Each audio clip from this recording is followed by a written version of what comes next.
কুমিল্লা দেবিদ্বারে আলোচিত ব্যবসায়ী সাইম হত্যা সহ একাধিক হত্যা, ধর্ষণ, জবরদখল মামলার আসামি ইউপি চেয়ারম্যান খোরশেদ আলমের ফাঁসি সহ অন্যান্য আসামিদের গ্রেফতারের দাবিতে হত্যাকাণ্ডে জড়িত চেয়ারম্যানের পুত্র আব্দুল্লাহ আন মামুন ও তার দুই সহযোগী মোহাম্মদ মোস্তফা ও মিন্টু মিয়া সহ অন্যান্য আসামিদের গ্রেফতারের দাবিতে কুমিল্লা সিলেট আঞ্চলিক মহাসড়ক অবরোধ করে বিক্ষোভ, মানববন্ধন, প্রতিবাদ সভা করেছে কয়েকশত এলাকাবাসী।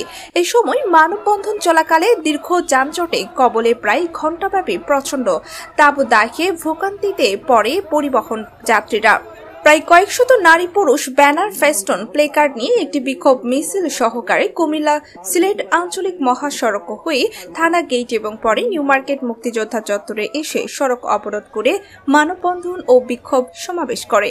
বিক্ষোভ সমাবেশে বক্তব্য রাখেন ৯ নং গুনাইঘর ইউনিয়ন পরিষদের চেয়ারম্যান ও ইউনিয়ন আওয়ামী লীগ সভাপতি মকবুল হোসেন মুকুল, ইউনিয়ন আওয়ামী লীগের সাধারণ সম্পাদক ওবায়দুল হাসান রাসেল, যুব ইউনিয়ন কুমিল্লা জেলার সাবেক সভাপতি AKM মিজানুর রহমান কাউসার, নাজিমউদ্দিন মাস্টার, ইউনুস সরকার, সাইম হত্যা মামলার বাদী মোহাম্মদ আবু কাউসার সরকার, ইমরান, কাজী আল আমিন প্রমুখ।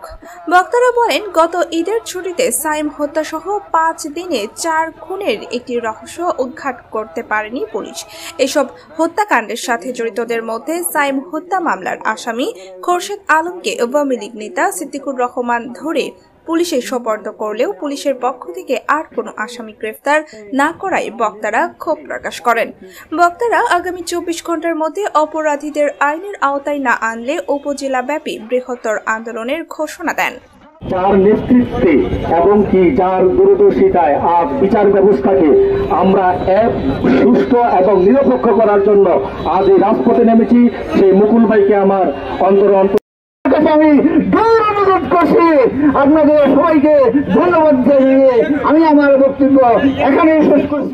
বক্তারা আরো বলেন, হত্যা, ধর্ষণ, জবরদখল, হিন্দুদের উচ্ছেদ করে জমি দখল, নিজ অফিসে টর্চার সেল তৈরি করে মতের বিরোধ এবং অর্থ উপার্জন সহ নানা ঘটনায় সমালোচিত আওয়ামী লীগ নেতা ও সাবেক ইউপি চেয়ারম্যান মোহাম্মদ খোরশেদ আলম 2000 সালে গুনাইঘর গ্রামের বাংলাদেশ বেতার শিল্পী কালীপদ হত্যা মামলা, সংখ্যালঘু হিন্দু পরিবারের মা ও কিশোরী কন্যাকে ধর্ষণ মামলা সহ বিভিন্ন মামলায় রাজনৈতিক প্রভাবে ছাড়া পেয়ে তার অপকর্ম অব্যাহত রাখে। সর্বশেষ গত 8 এপ্রিল সকাল 9:30টার দিকে ঢাকার যাত্রাবাড়ি এলাকা থেকে পাওনা টাকা আদায়ের লক্ষ্যে একদল সন্ত্রাসী দিয়ে আবু সাইম সরকার নামের এক ব্যবসায়ীকে অপহরণ করে দেবিদ্বার উপজেলার গুনাইঘর উত্তর ইউনিয়নের সাবেক চেয়ারম্যান খোরশেদ আলম ও তার ছেলে আব্দুল্লাহ আল মামুন। অপহরণের পর রাত 2:45টায় দেবিদ্বার উপজেলা স্বাস্থ্য কমপ্লেক্সে মিলে আবু সাইমের লাশ। এ ঘটনায় ওই সাবেক চেয়ারম্যান খোরশেদ আলম রাতেই গ্রেফতার হন। নিহত সাইম উপজেলার গুনাইঘর উত্তর ইউনিয়নের চাষারপাড় গ্রামের আব্দুর রহিম সরকারের ছেলে এবং দেবিদ্বার উপজেলা আওয়ামী লীগের সাবেক যুগ্ম সাধারণ সম্পাদক সিদ্দিকুর রহমান ভূঁইয়ার মেয়ের জামাতা।